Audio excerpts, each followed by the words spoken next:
सुप्रभात। मैं जगेंद्र राणा आज आपसे आध्यात्मिक चर्चा में हम जिस विषय को ले रहे हैं वो है सर्वद्रष्टा प्रभु। सर्वद्रष्टा प्रभु।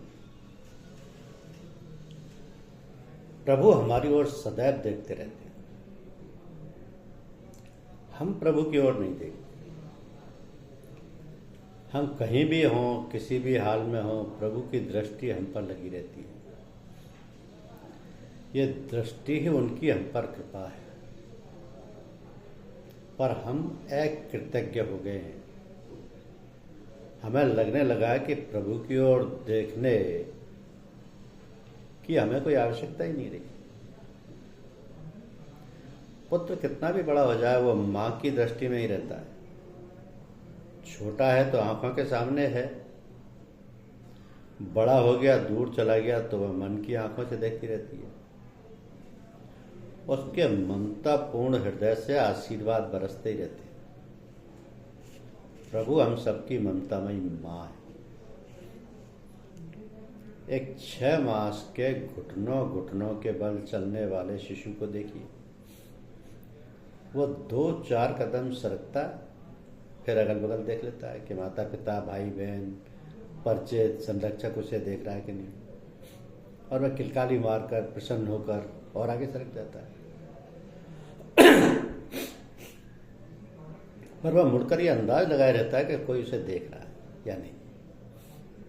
देख रहा है तो वह सुरक्षा बोध से भर जाता है, अन्यथा घबराकर तेजी से पीछे लौटकर माँ की गोदी में चढ़ने का बाल प्रयास करता है। तो माँ उसे आंचल की छाया में लेकर उस पर ममता और वात्सल्य की वर्षा करने लगती है। शिशु निश्चिंत और निहाल हो जाता है।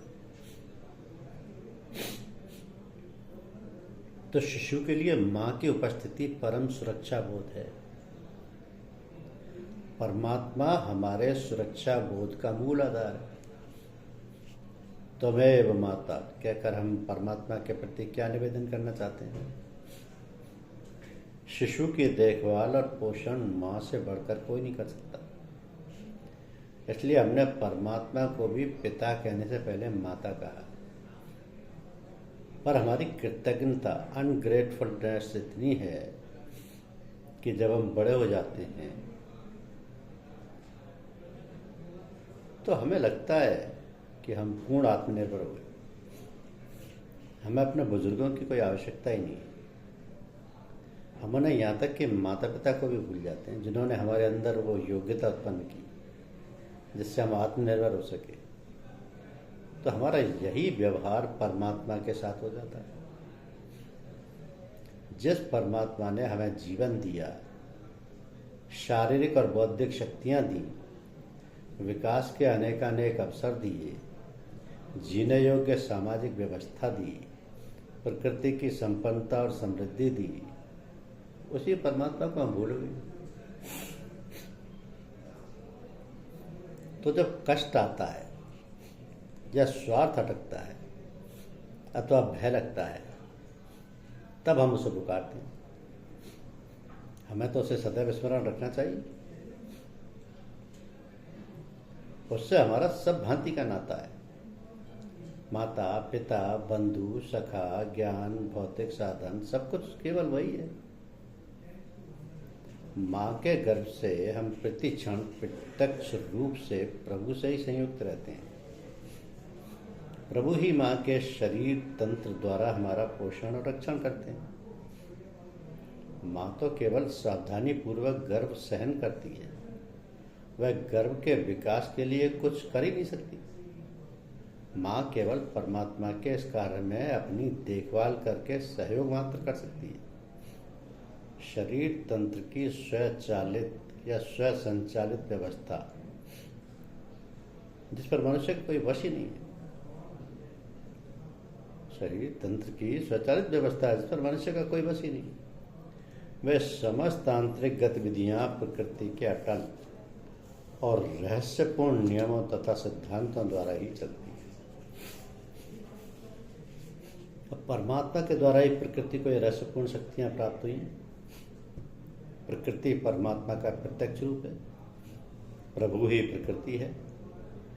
गर्भ का पोषण प्रकृति के द्वारा हो रहा है या प्रभु के द्वारा, बात एक ही है। प्रत्यक्ष तो हम गर्भनाल के द्वारा माँ के शरीर से संयुक्त थे, किंतु परोक्षतः हम प्रभु के साथ ही संयुक्त थे। तो गर्भस्थ शिशु प्रभु के सामने रहता है और प्रभु प्रतिपल उसके सामने रहते हैं। उसे कृपापूर्ण दृष्टि से देखते देखते देखते रहते हैं, क्योंकि उस अवधि में शिशु पूर्णतः प्रभु पर निर्भर होता है। उसकी अपनी कोई निजता नहीं होती, आकांक्षा नहीं होती, शक्ति नहीं होती। तो जन्म के साथ ही मनुष्य का अस्तित्व स्वतंत्र पहचान ले लेता है। प्रभु के साथ उसकी पूर्व जैसी संयुक्तता पृथक हो जाती है। जगत में आने के साथ ही ऐसा लगता है कि हम प्रभु की गोद से माँ की गोद में आ गए। अब प्रभु ने माँ बनकर हमें संभाल लिया है।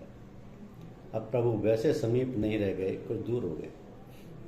पहले प्रभु हर तरह से स्वयं संभाल रहे थे, तो माँ व्यक्ति रूप से अपनी सामर्थ्य से संभाल रही है। किंतु नवजात शिशु इतना निर्दोष और अवरोध होता है कि प्रभु उसकी ओर दृष्टि लगाए रहते हैं। शिशु इतना अवोध है कि वे अपने मैं होने को ही नहीं जानता, इसलिए प्रभु उसके बहुत निकट बने रहते हैं। शिशु का अस्तित्व तो स्वतंत्र हो गया, किंतु अभी उसकी कोई अहंता नहीं है, इसलिए इसके अंतःकरण में प्रभु उसका ठीक सम्मुख है। जब मैं नहीं होता तभी तो तू होता है। मैं और तू कभी एक साथ हो सकते हैं भला? शिशु की निर्दोष अवोधता में मैं नहीं, इसलिए तू वहां है। प्रभु से कोई वियोग ही नहीं, क्योंकि प्रभु अभी उसके ठीक सम्मुख ही है। प्रभु तो पवित्रता में विराजते हैं। शिशु अभी पूर्ण पवित्र हृदय है, इसलिए प्रभु का सहज सानिध्य उसे प्राप्त है। अभी शिशु और प्रभु आसन्नमुखी यानी फेस टू फेस है। तो शिशु अपने वातावरण में बड़े होने लगता है। परिवार और समाज अपनी भूमिका प्रारंभ कर देते हैं। समाज प्रभु को बहुत कम तथा संसार को बहुत ज्यादा समझता है। समाज अपनी विकास यात्रा में अतिशय भौतिकवादी हो गया है। समाज स्वयं ईश्वर से बहुत दूर चला आया है। ईश्वर से दूर होने के कारण भौतिकवादी हो गया है, या भौतिकवादी होने के कारण ईश्वर से दूर हो गया, दोनों सत्य हैं। शिशु का निरीक्षण यानी ऑब्जर्वेशन बहुत सुग्राहक यानी रिसेप्टिव और संवेदनशील यानी सेंसिटिव होता है। वह परिवार के सदस्यों को व्यवहार करता हुआ देखता है और उसकी शिक्षा उसके अनुभव द्वारा प्रारंभ हो जाती है। तो शिशु का मन विकसित होने लगता है। मैं और मेरा का भाव अंकुरित हो जाता है, संस्कार बनने लगते हैं और शिशु तदनुसार क्रमशः कर्म में प्रवृत्त हो जाता है। यहीं से बालक की प्रभु की ओर से परामुखता शुरू हो जाती है। तो बालक का मन और उसकी बुद्धि संसार की ओर घूमना शुरू हो जाती है। बालक का मन प्रभु की ओर से फिर कर धीरे धीरे संसार में लगने लगता है।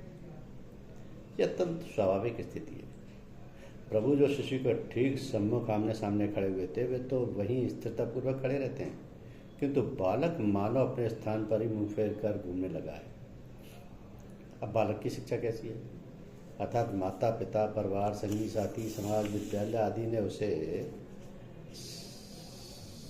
उससे कैसे संस्कार दिए हैं, इसी से उसकी प्रभु के विरुद्ध विमुख होने या विमुख होते जाने की गति निश्चित होती है।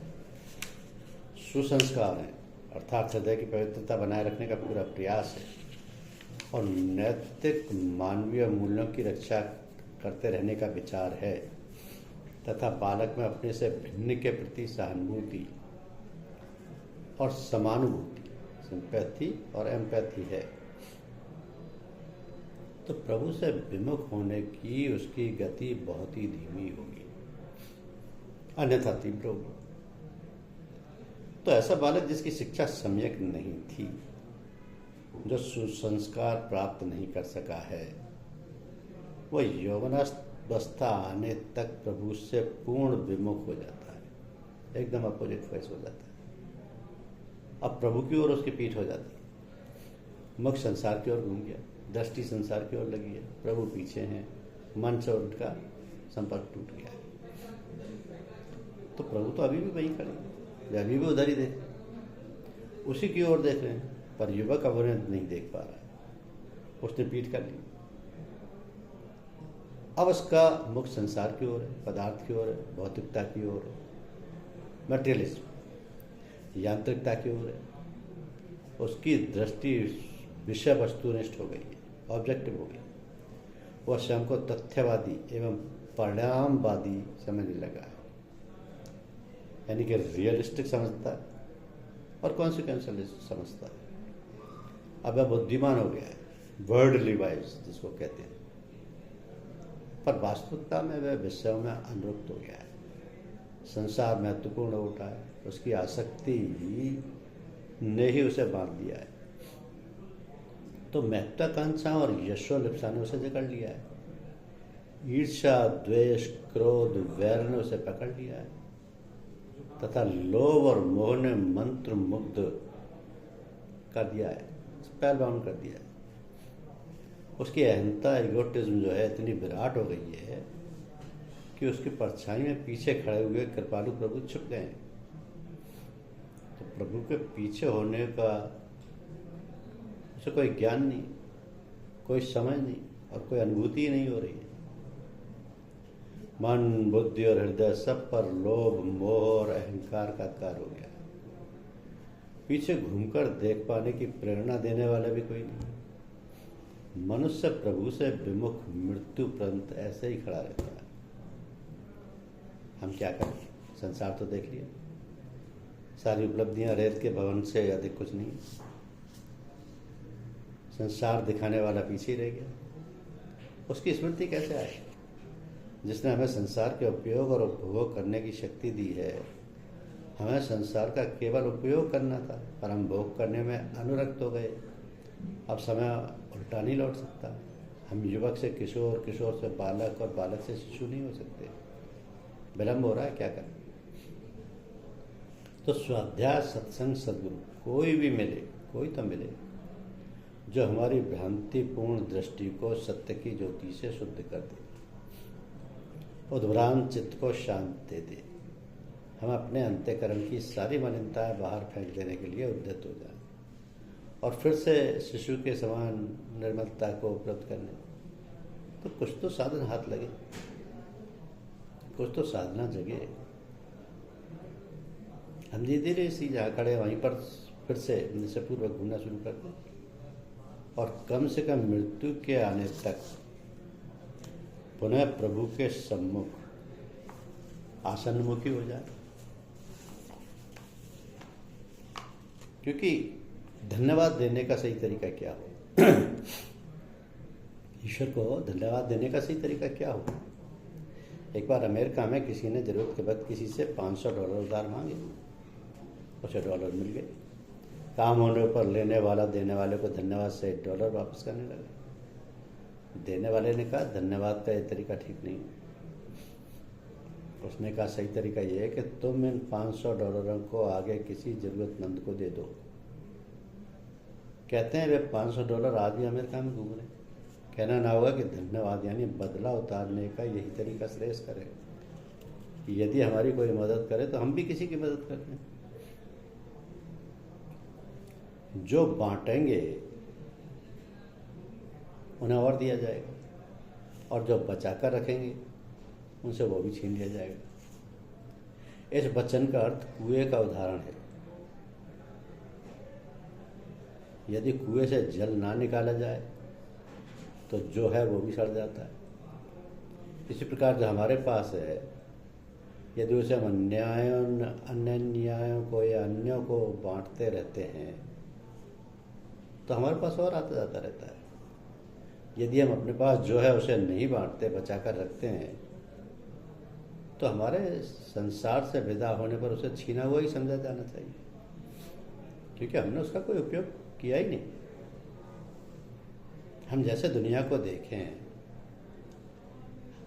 या दिखें, हमें वैसा ही होना चाहिए। यदि हम दुनिया को एक नेक, ईमानदार, सच्चरित्र व्यक्ति दिखें तो हमें वैसे ही होना चाहिए। ऐसा ना हो कि हम दिखें तो कुछ और पर वास्तव में हों कुछ और। दूसरे शब्दों में, यदि कोई हमें मित्र समझे तो उससे मित्रवती व्यवहार करना चाहिए, शत्रु की तरह नहीं। आध्यात्म की राह में होशियारी और चालाकी के लिए कोई स्थान नहीं है। यदि हमने किसी गुरु से दीक्षा ली है और फिर भी भय, चिंता, शोक से ग्रस्त रहते हैं तो हमारे शिष्य होने में संदेह है। हमारे लिए किन्हीं दो गुरुओं या पूजा पद्धतियों की तुलना करना उचित नहीं है। प्रथम तो हमारी समझ ही अधूरी हो सकती है कि हम तुलना करें। दूसरे, तुलना करने से या तो हम हीनता के शिकार हो सकते हैं या फिर हम में अहंकार पनप सकता है। तो हम अपने लिए कोई एक टैग, जैसे गुरुदेव बचाना, या गुरुदेव आप जानो, हे भगवान, या भगवान जैसे तेरी इच्छा इत्यादि बना सकते हैं, जिससे हम दुख सुख में कैसी भी स्थिति और दोहरा सकते हैं। क्योंकि एक शिष्य को अपने अंदर से भय, चिंता और संदेह तीनों को निकाल देना चाहिए। ऐसा करने पर ही गुरु कृपा ठीक से मिला करती है। कार्य करने की कला ये बताई गई है कि हम अपनी तरफ से प्रत्येक कार्य को अच्छे से अच्छा अंजाम दें, तदुपरांत उसके परिणाम को गुरु को यानी ईश्वर को सौंपकर एकर्ता बनकर प्रत्येक दशा में प्रसन्न रहने का अभ्यास करें। तो यदि हम गुरु की राजी में अपनी रजा मिला दें, इतने वर्ष से एक दिन हमारी साधना पूरी हो सकती है। यदि हमें इतना बार यकीन हो जाए कि हमारा गुरु हमें सतत एक टक निगाह से देख रहा है, तो हम न जाने कितने दोषों से बच जाए। यदि हम जीवन से बस अपने कर्तापन को निकाल दें तो हमारा सारा कार्य बन सकता है। चाहे जीवन में कितने ही कष्ट, झंझावत क्यों ना आए, हमें अपने गुरु की ओर से कभी निराश नहीं होना चाहिए। अर्थात हमें सदैव यही आशा संजोए रखनी चाहिए कि देर सवेर हम पर गुरु की कृपा अवश्य होगी। तो जो भी मंत्र या प्रार्थना हम बोलें, गाएं, प्रथम तो उसका अर्थ समझना चाहिए, फिर उसे अपने हृदय में उतारें, तब पूरा लाभ मिलेगा, अन्यथा नहीं। तो पूजा करने के लिए प्रत्येक साधक को एक ऐसा आसन बनाना चाहिए जो ना तो बहुत सख्त हो और ना ही बहुत मुलायम, क्योंकि सख्त पर देर तक बैठना कष्टप्रद होगा और मुलायम पर सुस्ती आने का डर रहेगा। उक्त आसन पर अन्य कोई ना बैठे और साधक को स्वयं भी उसके प्रयोग केवल पूजा के लिए ही करना चाहिए। तो सुबह बिस्तर छोड़ने के पूर्व प्रार्थना करनी चाहिए और जितना हो सके मंत्र जाप भी करें। रात्रि को सोने से पूर्व ईमानदारी के साथ अपने दिन भर के कार्यों का जो अध्ययन करना चाहिए कि जो कार्य शुभ है उन्हें गुरुदेव को अर्पण कर दें और जो अशुभ कार्य हुए उनके लिए क्षमा मांगें, भगवान को धन्यवाद दें और मंत्र जपते जपते सो जाएं। धन्यवाद।